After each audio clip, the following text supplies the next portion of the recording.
what is VA disability for mental health and why should veterans be aware of it?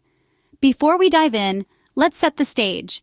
VA disability for mental health refers to the compensation provided by the Department of Veterans Affairs to veterans who are experiencing mental health conditions such as anxiety, depression, PTSD, etc., related to their military service. It's crucial for veterans to understand this, as mental health conditions can significantly impact their quality of life. In this video, we'll answer some of the most frequently asked questions about VA disability for mental health. We'll explore what these conditions look like, what causes them, and how they're rated by the VA. We'll also discuss the current compensation amounts for single veterans with no dependents, how to claim conditions, what to expect at a C&P exam, and what to do if a claim is denied.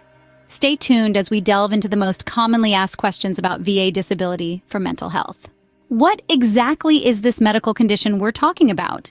Well, we're referring to a range of mental health conditions that are recognized and covered under VA disability. These conditions include the likes of post-traumatic stress disorder, commonly known as PTSD, which is often associated with disturbing experiences during military service. We also have depression, a mood disorder that causes persistent feelings of sadness and loss of interest, which can significantly affect daily life. Anxiety disorders, on the other hand, are characterized by intense, excessive, and persistent worry and fear about everyday situations. Furthermore, there are other conditions such as schizophrenia, a long-term mental disorder involving a breakdown in the relation between thought, emotion, and behavior, leading to faulty perception, inappropriate actions and feelings, and withdrawal from reality. Now, it's crucial to remember that these are just a few examples. There are numerous other conditions covered under VA disability. Now that we understand the conditions, let's explore what causes them. But before we do that, help us spread awareness on topics like this by hitting the like button, and to stay informed about your VA benefits such as this and more, hit the subscribe button. What triggers these mental health conditions? It's a question that often comes to mind. The causes are multifaceted, and while they vary from person to person, some common factors can be identified. For many, the stressful nature of military service can play a significant role. This stress can take many forms, from the physical demands of service to the emotional strain of being away from loved ones. Experiences during deployment can also contribute. Soldiers are often exposed to traumatic events, which can lead to conditions like post-traumatic stress disorder. Additionally, the transition from military to civilian life can be challenging, often leading to feelings of isolation and difficulty adjusting. Biological factors also come into play. Certain individuals may have a genetic predisposition to mental health conditions, which can be triggered or exacerbated by external stressors. Understanding the causes is important, but how does the VA rate these conditions? Stay tuned as we'll dive into that next. The Veterans Administration, or VA, uses a special rating system to determine the level of disability caused by mental health conditions. This rating system ranges from 0%, indicating minimal disability, to 100%, indicating total disability. At 0%, this means the VA recognizes there's a service-connected condition, but symptoms are not severe enough either to interfere with occupational and social functioning or to require continuous medication. Although this rating doesn't provide monthly compensation, it can make you eligible for other VA benefits, such as healthcare. A 10% rating means the condition impacts occupational and social life due to mild or transient symptoms which decrease work efficiency and ability to perform occupational tasks only during periods of significant stress or symptoms controlled by continuous medication. A 30% rating means the condition impacts your life but doesn't prevent you from functioning entirely.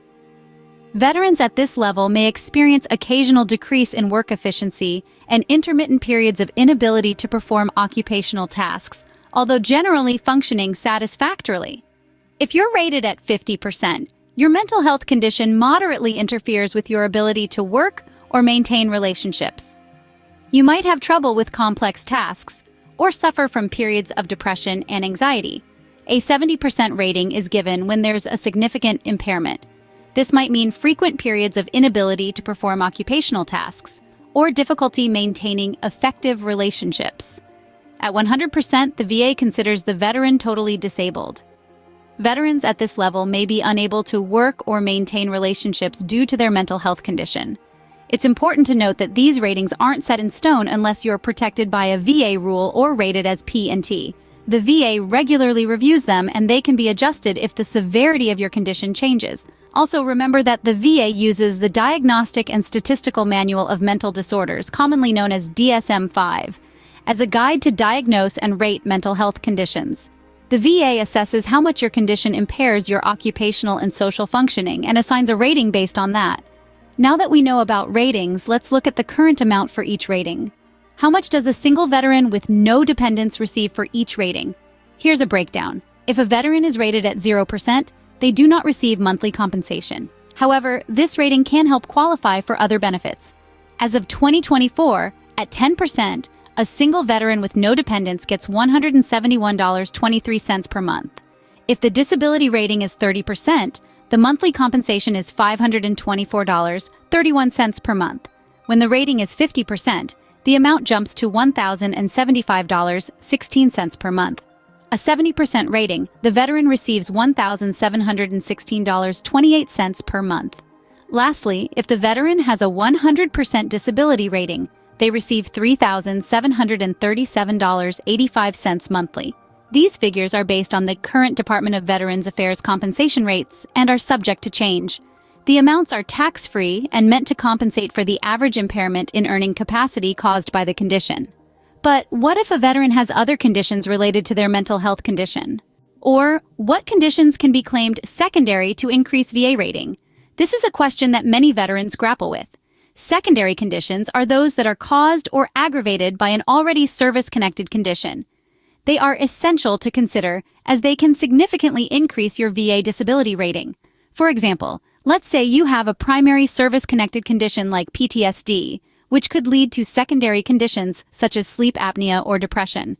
Or perhaps a physical injury has led to a mental health condition, like anxiety or depression. These secondary conditions, linked to your primary condition, can be claimed to increase your rating. The key to claiming secondary conditions is to establish a clear nexus or connection between your primary and secondary conditions. This usually requires medical evidence or an expert opinion to demonstrate the link. Knowing what to claim is one thing, but how does a veteran go about claiming these conditions? That's a question we hear a lot. So let's walk through the process together. First, veterans need to gather all relevant medical records and evidence related to their mental health condition. This can include treatment records, therapy notes, and any other documentation that supports the claim. The next step is to file a claim with the Department of Veterans Affairs. This can be done online, by mail, or in person at a VA office. The claim should clearly state that the mental health condition is connected to the veteran's military service. Once the claim is filed, the VA will review the evidence and make a decision. This process can take several months, so it's important to be patient.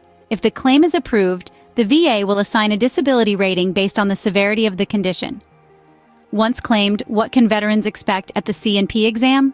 This, my friends, is a common question. The C&P, or Compensation and Pension Exam, is essentially a medical evaluation used to determine whether a veteran's disability is related to their service. The exam typically involves a thorough review of the veteran's health history and may include physical examinations, lab tests, and psychological evaluations. The exam's outcome plays a significant role in the claim's approval or denial, so it's crucial to be honest and detailed about symptoms and how they affect daily life. It's also beneficial to bring any relevant medical records or evidence supporting the claim. Remember, the C&P exam is not a regular doctor's visit. It's a fact-finding mission, a vital step in the claim process. But don't let it overwhelm you. It's just part of the journey. And if a claim is denied, how can a veteran find out why and what are the best ways to appeal? Let's delve into that next. Well, the first step is to understand why the claim was denied. This information can be found on the claim notification letter received from the VA. It will outline the reasons behind the denial and provide guidance on what needs to be done to successfully appeal the decision. To appeal, the veteran can request a review, file a supplemental claim with new and relevant evidence, or request a hearing. It's crucial to remember that different situations may require different types of appeals. Navigating through this process can be challenging, but remember, you don't have to do it alone. There are numerous support resources available, such as veteran service organizations and VA-certified claims agents who can provide valuable assistance throughout the appeal process. Remember, you are not alone in this journey. There are plenty of resources available to help you navigate the VA disability claim process for mental health conditions. Thank you for watching. Please share this video with fellow veterans who will find this video helpful, and check out more of our videos and resources that may be helpful to you in the description box below.